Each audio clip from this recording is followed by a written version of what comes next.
Hello दोस्तों, मैं हूं आपका दोस्त मधुकर मैंद और आप देख रहे हैं मधु 21 ऑफिशियल्स यूट्यूब चैनल।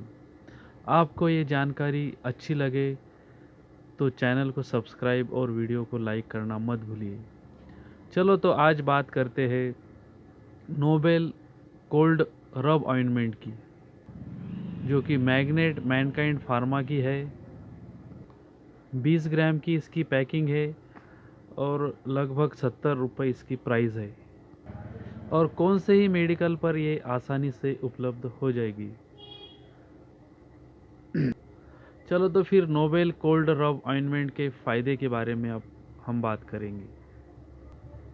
सर्दी, ज़ुकाम, नज़ला, गले में खरखर या फिर चेस्ट यानी छाती में बलगम अगर जमा हो तो इन सभी समस्याओं का एक ही समाधान है, नोबेल कोल्ड रब ऑइंटमेंट। शिशु हो या बच्चा हो या फिर हो आदमी, इन सभी को अगर सर्दी, ज़ुकाम, नाक जाम हो जाना या फिर सिर दुखना, तो इससे आपको तुरंत राहत देने के लिए नोबेल कोल्ड रब ऑइंटमेंट का इस्तेमाल कीजिए।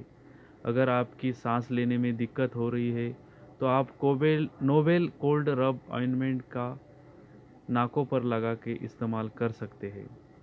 इसके बाद अगर सर दुख रहा है तो सर पे आप इस नोबेल कोल्ड का इस्तेमाल कीजिए, या फिर आपके गले में खरखर या खिचखिच हो रही है तो आप इसे गले पर भी लगा सकते हैं। और चेस्ट में अगर आपके कफ जमा हो गया हो, कफ यानी कि बलगम अगर जमा हुआ हो, तो आप उसे चेस्ट पर भी लगा सकते हैं। इससे आपको तुरंत आराम मिलेगा और ये आयुर्वेदिक होने से इसका कोई साइड इफ़ेक्ट भी नहीं है। मैंने ढेर सारी जानकारी तो दे ही दी है, फिर भी आप अपने डॉक्टर से परामर्श ज़रूर कर लें। तो वीडियो अच्छी लगी हो तो लाइक ज़रूर करना। धन्यवाद।